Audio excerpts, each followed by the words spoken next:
Welcome once again to What's Going On. My name is Dolores Vidal, and with me is Jeanette Cranshaw. We are very happy to welcome this morning Ali Tzovaras, who is the Information and Volunteer Coordinator for the Irish International Immigrant Center in Boston.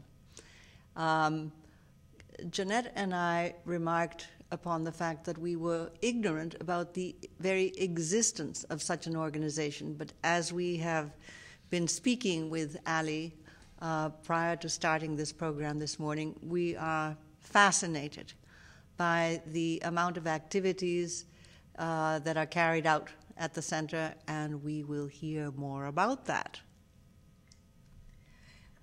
Hi. Hi, thank you so much for having me. I'm delighted to be here. That's great. So maybe just the way it was so helpful to orient us, it would be for our listening and viewing audience. Tell us a bit more about like how it started and who it first initially helped, and then it's expanded and so forth. Sure. So the Irish International Immigrant Center started about 20 years ago, a little bit more, in 1989, and it began with a group of young Irish immigrants who created an immigration helpline for each other in a basement in Dorchester. And it's grown quite a bit since then. So today we're very much a multi-service center, and we do a lot of things at the center. So we and these days we work with more than just Irish immigrants, but we work with immigrants from all over the world, from over 120 different countries. And we provide legal services, immigration and legal services. We help immigrants to get their citizenship. And we have learning exchange programs that bring youth over from Ireland and from Northern Ireland, and we do community leaders best practice exchanges. We have wellness and education programs. We have English classes, English for speakers of other languages, and we also do advocacy work as well. It's rather busy. Yes, we're a very busy organization. That's just the start of it. Very busy organization. I was taken by the fact historically part of it was the reason it was called the black and green. Yeah. So what was that about? So we also have a cross-cultural committee, and the cross-cultural committee works to build bridges between the Irish immigrant community and other immigrant communities. And we've been doing this Black and Green in Boston event for 18 years, and it was sort of originally bringing together the Irish American and African American communities. Fascinating, both trying to live in the same area, and it's the old sociology major in me, but that when people are don't know a lot about the history of another group, at least not a fair history of the other group, or in many cases the language, I can remember even as a child, I didn't get it from my parents, but if somebody even had an accent, I thought, can't they speak English properly? It wasn't until I lived overseas and discovered, and I don't speak German properly, and I don't speak Italian properly. Yeah. So that I suddenly realized they were brilliant to speak it as well as they did. Yeah, so, it's great. I mean, strangeness makes us a little wary. So you're overcoming strangeness. Yeah, and I'm very fortunate at the organization. I get to meet all the clients that come in, and so many of the clients are really working hard, and they want to learn English, and they want to become a part of American culture, and they're going to get their citizenship, and they want to be involved in the community. And we like to have community events like the Black and Green to bring people together so you can meet other people and learn about your differences, but learn about your similarities as well, and meet people you maybe wouldn't otherwise have met. So is there an upcoming event of Black and Green? Yes, so the Black and Green in Boston this year will be on May 6th, and it follows the international commemoration of the Irish famine, because this year our theme for the event will be hunger. So it's really a nice afternoon of community building, a cross-cultural event where you can meet new friends, enjoy some nice musical entertainment. We'll have Julian Irish pipes and a Caribbean band, and enjoy some Caribbean cuisine. But we'll also be talking about hunger in our local community. We'll look at a historical perspective of hunger, the Irish famine, and then also looking at hunger internationally in Somalia. We'll have a youth group, a Somalian youth group, who's going to give a presentation on that. Is that a Somalian youth group that's coming from Somalia or that lives here at present? It's a Boston-based youth group, and their group is called ACEDONE, is the acronym, and their youth group based out of Roxbury, I believe. Yeah. How interesting. Yeah. And we don't think of ourselves as a hungry nation. We think of only other places as suffering from hunger, but particularly in the current economy, it affects many people within our communities. So it sounds like a wonderful opportunity to gain some exposure and think about the subject and what we want to do about it, right? Yeah, and just to meet other people and talk about it together. And everyone's very welcome to join us at the event. It's open for families, young and old, from any background. So where is it? The event is going to be at the Montserrat Aspirers Hall in Dorchester. We co-host the event every year with the Montserrat Aspirers group, and it will be at their hall in Dorchester, and that's on 364 Washington Street in Dorchester, and it will be on Sunday, May 6th from 2 to 5 p.m. And folks are welcome, if they want more information, to contact me at the center. They can phone me at the center, and I can give you the phone number. Which is? The phone number is 617-542-7654, and they can ask for me. My name is Allie. Wonderful. Thank you. It just is striking me, as we talked earlier and now, how much we always think of tension is in some other country. We don't realize how much of it, particularly as time passes, we're well known for short-term memory loss. And I was thinking about how in the 1970s, when I taught at St. Pat's School in Roxbury, and that was the time of the busing crisis. They were trying to integrate the schools here and send them to South Boston High School. And they had planned this wonderful, we had prepared this wonderful play, which we eventually put on for the school there, Fiddler on the Roof, as done by blacks and Hispanics and a few American Indians. And they worked out all the dancing they did and everything like that. So it had been suggested we take that show to the predominantly Irish public school. Oh, great. And it was all set. And then they were giving such a hard time to blacks. See, I always think of it, if blacks giving a hard time to other people in the neighborhood, are they off stealing something or what, This was all the opposite direction. They had been really harming them, and they said, I think you should not come. We cannot guarantee they will not be harmed by coming to put on a wonderful musical. But that is back, 40 years ago? 35? And it shows how your group and others have begun to change things. And it's so oftentimes social services groups, volunteer groups like that, or church groups or synagogue groups or whatever, that actually inspire and behind the scenes are doing the legwork, whereas the media picks up on all the bad stuff that happens, and so forth. Yeah, and that's sort of this particular event, the Black and Green event, which the Cross-Cultural Committee runs, was sort of born out of the idea of easing some tension that may have existed between some of the communities, and it worked. And it is a very nice afternoon, and you get to see it's cultural exchange, and it's just a really nice afternoon. Is it an outdoor event or is it indoors? It's indoors. Yes. Good. Yeah. So weather will not be a factor. Will not be a factor. So, but it's nice to see different communities come together, and you often, I think, learn that you're quite similar, and it's really, really nice to see.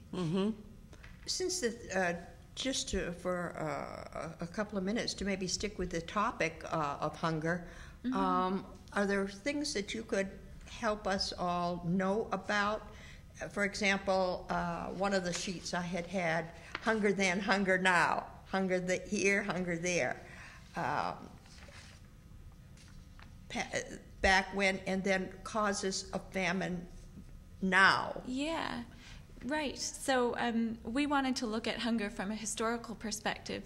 So there'll be a lovely presentation on the Great Famine, the Great Irish Famine that happened in the 1800s.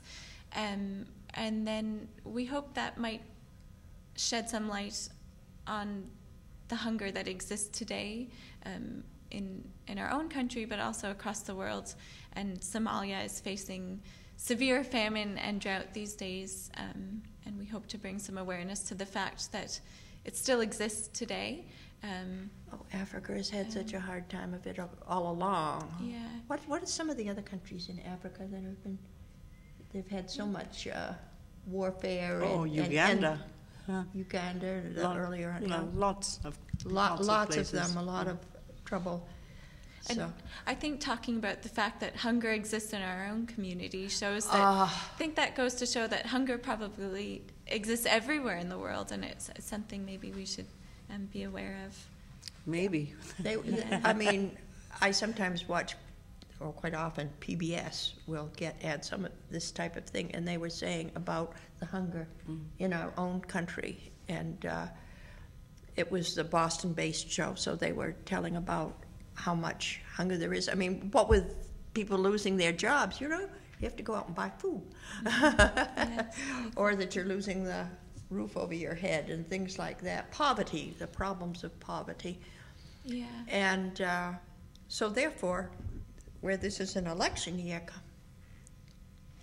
the concern, this is no time to decide to pull the rug out from under the social services things, which is one theme that a few people have been bringing up should be done to save money and so forth. And I don't think that's a timely thing right now. I mean, Ali, tell us about some of the other programs you have. Yeah, so I might mention, apart from just the Black and Green event, the Cross-Cultural Committee also does cross-cultural coffee events. So bringing together Irish immigrants, Irish Americans, and anyone really who wants to join with another immigrant community and sharing stories and sharing your immigrant experience. Is that downtown at your office? And the locations often change, so we try to have several a year, and I would welcome anyone who's interested in joining us for any of these cross-cultural events. If you want to share your own stories or hear other stories, and that you are very welcome to come to the Black and Green in Boston, and also any of our cross-cultural coffees. And we always have information. You can always phone me or find out information on our website. We have a website. It's www.iiicenter.org, and so that's anyone is welcome to join. And that's once a month you have those?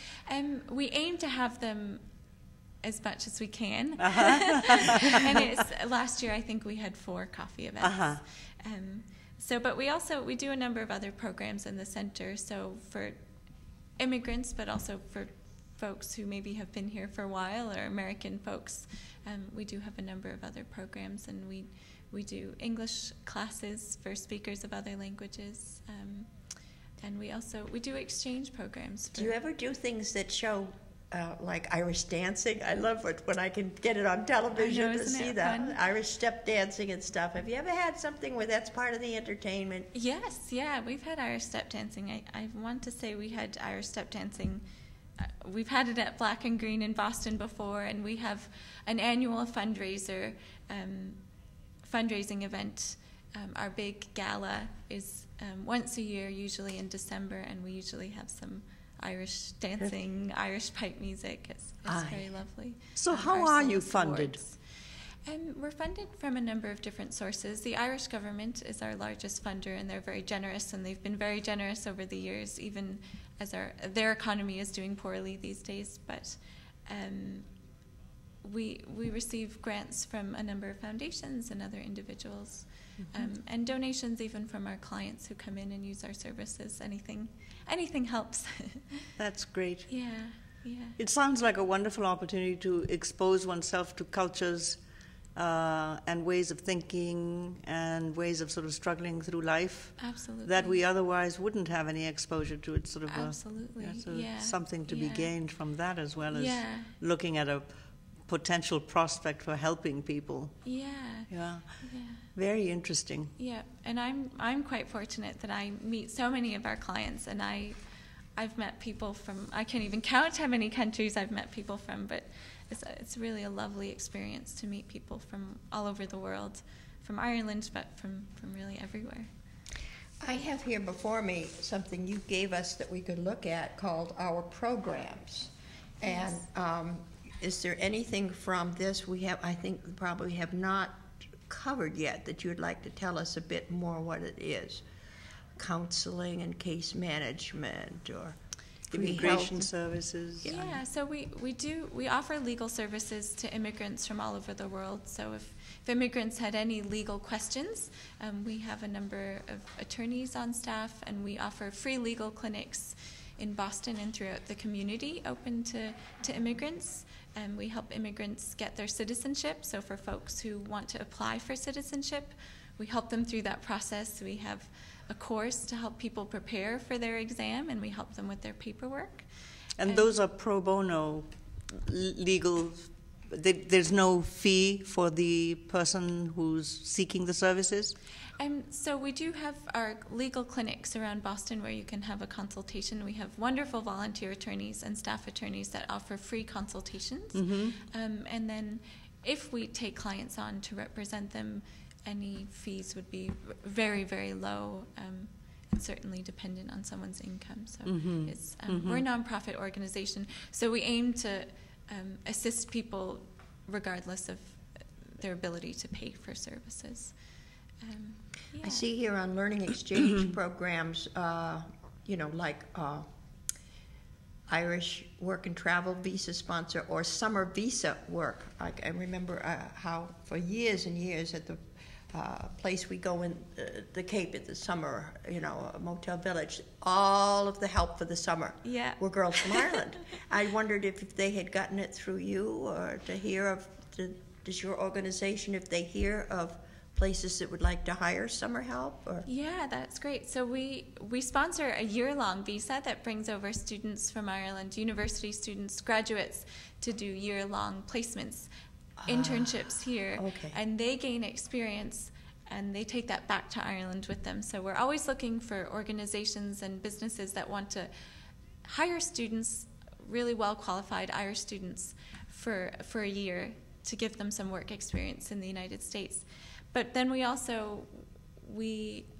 offer a resource center for summer students from Ireland who come over to do jobs in the summer, and those are probably the students that you met on the Cape. Yes, I just hit me. I wonder if you'd helped out your organization. We usually see a rush of them come in the summer, and we try to help them find jobs and places to live. So folks who are looking for summer help or looking for someone to rent out an apartment for the summer, we're always looking. What about helping in a home as a mother's helper?